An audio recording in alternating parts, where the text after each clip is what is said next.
Thank you for tuning in to Sundays at the Square.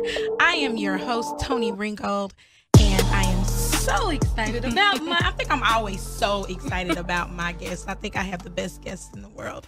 Hope everyone is having a wonderful Sunday on this Sunday morning. Today we're going to talk about something real serious in our community and all around the world. We're going to talk a little bit about domestic violence. We're going to talk a little bit about the signs and the things that you need to do and can do to get out of a situation, or if you have a loved one that's in a situation. We want to talk about that today. So I'm going to get right into it when I have my guest introduce herself. Hello, everyone. My name is Clarissa Trevino. I've been living in Killeen off and on since about 2001. And I say off and on because I moved a lot and then I came back. Okay. So I'm still in Killeen. Awesome. So you're in Killeen, Texas. What do you do? Right now, I'm a property manager full-time. Okay. And I also do social media management for several local businesses in the area, like food trucks and a band and a bunch of other people. Awesome. So you're an entrepreneur as well. Yes, ma'am. Well, that's awesome. Okay. And so I brought you on because I didn't get a chance to actually catch the news clip itself, but I saw a clip generating, and for a while I've been wanting to get someone on the radio show to talk about domestic violence and to talk about what it looks like and the signs and the things that you can do to protect yourself and prevent, what to do if you feel like somebody's even in a situation like that. How can you help?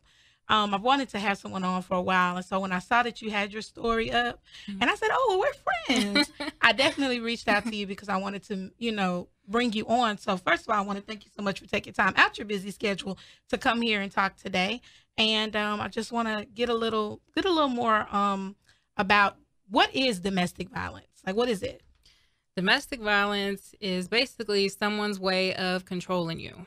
When they have, they think that they have to do mind control on people so we can't have friends. They say we can't talk to anybody and we can't go anywhere.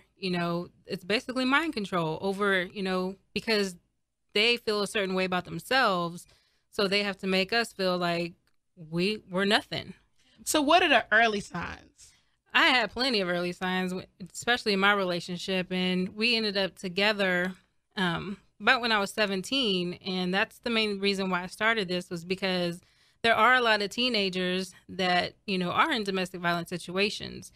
But with the signs that I had, he would start telling me I can't talk to my friends. He would be next to me if the phone would ring, if somebody was calling me. Then he wanted to hear my whole conversation, even if it was just family members. He wanted to know, everything. But if he got a phone call or anything like that, I couldn't hear it. So, oh, wow. So yeah. he wanted to hear your conversations. He wanted to be involved in everything in your life, and kind of have his finger on it. I don't really share my story much, but I do have a story. What I will say is that insecurity, I believe, plays a big role in a lot of things.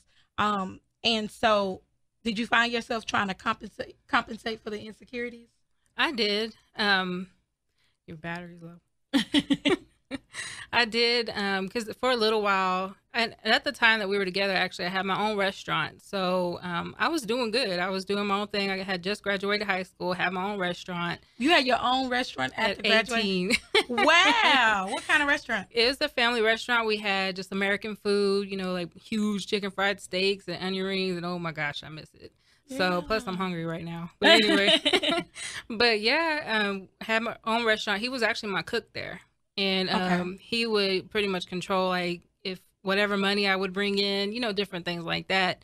And it was just crazy, different craziness. But yeah, he would start telling me, you're fat. Nobody's going to want to be with you. I'm the only person that's going to want you, different things like that. And I had gained some weight. So after a while, I was like, yeah, he's probably right, because I have gained a whole lot of weight. So nobody is going to want me. Child, please. I knew better. Right. And so when did the physical abuse start? physical abuse actually started even when I was 17, and I ended up staying with him after 18, 19 years old. I got married to this guy. Oh, wow. And he was already hitting me. He was abusive, just on drugs. He was totally opposite of me, actually. He was the bad boy. I was the good girl, you know, graduated high school and had my own restaurant and, you know, actually did the right things. I wasn't doing drugs. He was a gang leader, gang member, like all kind of stuff that I wasn't, you know, but he was the bad boy that I thought was good. Yeah. You know how it is. We good girls. We like those bad boys. Yes. Yeah. It's that rebel in us, I guess. I guess so.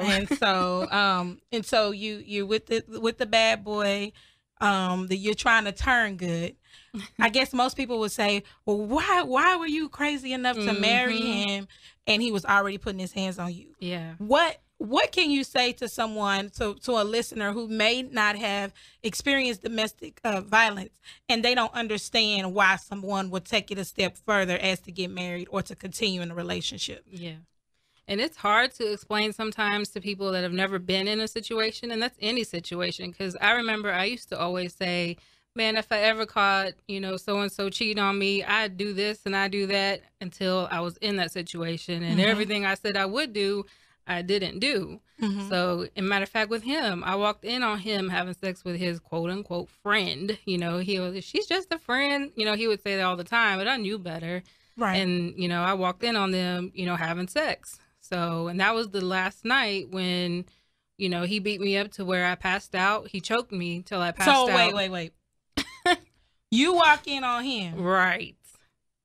And he beat you up till you pass out. Yes, ma'am. And I was outside sitting in the car waiting because this fool went inside to, because he did drugs and she sold it. So he went inside to go get something. And then we were supposed to leave and go back home to my restaurant to put all the groceries up that we had just gotten. So I was sitting outside getting ate up by mosquitoes. I'm like, he is taking way too long. So this time I knew I had a feeling already. And I actually, when I got out the car. Wait. No, you telling me you were in the car? Yes, I was outside in the car waiting on him. Yes, ma'am. And he left you out there to go do that? He left me out there like I wasn't going to, I guess not. He didn't think I was going to come up to the door probably because I was a quiet person and kind of shy. And I would just kind of like take what he would ever say and do. And this time I just had that feeling that, you know. Someone right. Hell yeah. So I closed the door to my car and knocked on her door. And they didn't hear me because they was busy. So I pushed the door in and I walked around the corner. And I clearly can remember it because there was a blue light on. I walked around the corner to where they were, and there they were. Wow. And then I hit him on his back, and that's when he jumped up and choked me. And this time, though, when he choked me, I felt it. I looked in his eyes, and I saw the evil in his eyes, like I couldn't get him back. And if he would choke me before, I would kind of like push him off of me, you know, get him to where he couldn't do it anymore. Right. But this time, there was strength in his arms. Yeah, and you were powerless. I was like, I couldn't even fight him back this time. Yeah, I just knew I was done right there. And you passed out. Yep. And so when you passed out, what happened? Like when you woke up, where were you? Hospital. Wait a minute. The last thing I heard was her saying, leave her alone, get off of her. And I'm like, girl. And that was it. That was it. You woke up in the hospital. So that's like rock bottom, right? Yeah. Was that rock bottom for you? That was the last straw for me. Okay. So when you were there and you're in this hospital room, what did they like? Were you admitted or were you just in the ER? I was admitted because I was pretty much in a coma for about a week and a half, and I wasn't supposed to make it. None of that. Okay. See, now that's a big jump. Yes, ma'am. So he literally was killing you. Pretty much. And that's what I was saying, like the evil I saw in his eyes was. So you really are supposed to not even be here. Not even be here. But God. But God. So did you find out the story as to how you got to the hospital or any of that? Not really. So to this day, you really don't even know. Nobody even knew what I was going through. None of my family knew what I was going through. I couldn't talk to my friends. I couldn't talk to my family. The only people that came by were my grandparents. And you know, me up. And you know, it's funny because in domestic situations, that's what it does. That's what they do. They isolate you from everybody so much. People think you acting funny or why you don't come around no more. You got a man, you acting stank now, which when they really don't actually understand that the reason why you're doing this is because you're being isolated from those people, from your loved ones. Right. Okay. And so, wow. Okay. So you wake up, they tell you you've been in a coma for a week and a half. What happened? Like, why were you in a coma? Just basically when he choked me, they said I just passed out and lost the air to my brain and stuff. So yeah. And even now I have problems like with my memory and remembering things, and it's from that. So when people are like, you don't remember? I'm like, no. And I don't want to tell them like why I don't remember it, you know, but I really don't remember a lot of stuff. And it just depends on what it is. But it's crazy. It's really sad on that part. But and when did this happen? This was when I was 19 to 20. Okay. And then after I got out and everything, and we were married, I filed for divorce. I sold my restaurant. And once I sold the restaurant, I moved to Hawaii with my mom. And she still didn't know. I didn't tell her about any of it until we were back here in Killeen, till about 2005 maybe. I didn't tell her. And when she found out about it, she's like, why didn't you tell me? I know, like she didn't like him. And what made you not want to tell your family? Embarrassed, really, that I was even going through something like that. And then, you know, to hear her, especially like, I told you he was a bad guy, you know, that type of thing. And I didn't want to hear that, but I already knew, you know, he was. But yeah, it was. And then my family on my dad's side, a lot of them are pastors and, you know, all go to church. My grandparents are pastors and, you know, things like that. So it's not something that you want to like, you know, tell everybody, and then there, you know, people are like, "Oh, did you hear about her?" You know, that's the pastor's you didn't want kids and you didn't want people all up in your business, basically. Yeah, and you know, one of the biggest things, like I would tell a survivor is, I guess, don't be ashamed. I guess I'm being a hypocrite right now, but don't be ashamed of your story. I mean, I don't think that the story is for everybody, but it's not your fault. Right. Did you blame yourself? Maybe at the beginning I did. But after a while I knew I needed to get out. I just didn't know how I was going to get out. I think I tried before, and cuz I think my grandma had a feeling when she was alive, and she had that little feeling like something's not right, and she would ask me in Spanish, you know, if I needed anything, and she would be like, "Do you need anything? You know, do you need help?" I'm like, no, I'm okay. And I would always say that. And she would cook at my restaurant too. And she would always like, there's something going on, but you know, still didn't want them to worry too. Right. So, and I was like, no, I'm good, Grandma. But I would go to work with busted lips and black eyes, but you know, I'd have makeup on to cover it. So you couldn't tell. So, but yes, ma'am.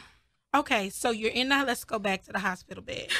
You wake up in the hospital bed and you're at this moment. And if you're just tuning in to Sundays at the Square, I am your host, Toni Ringgold, and I'm sitting here with Miss Clarissa Trevino. She is the founder of Domestic Violence Overcomers. And we're having a really in-depth conversation about some of the things that she's gone through. I want to go back, like I said, to the hospital room. You're in the bed and you wake up. What's your first thought when you woke up? Where am I? You know, why am I here? What's going on? And there was a nurse in the room, and I guess she saw my reaction, and that's when she told me, you know, what happened and why I'm here, and they'll call somebody to let them know that I'm awake. Wow. And so at that moment, what was your next move? After that, I remember riding in my grandma's car in the back seat, and she told me I have to forgive him. Your grandmother told you had to forgive him? Yes. Woo! And best believe I said, I don't want to forgive him. She's like, I know you don't want to forgive him, but it's not for him. It's for you. And she prayed, and I forgave him, and that was it. That's deep.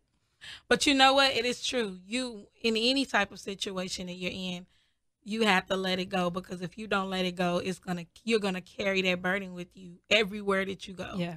And in different situations and different relationships and people you meet, you're gonna always have that in the back of your mind if you don't take that time to forgive. So we're gonna take a quick break. Thank you for tuning in to Sundays at the Square. We'll be right back.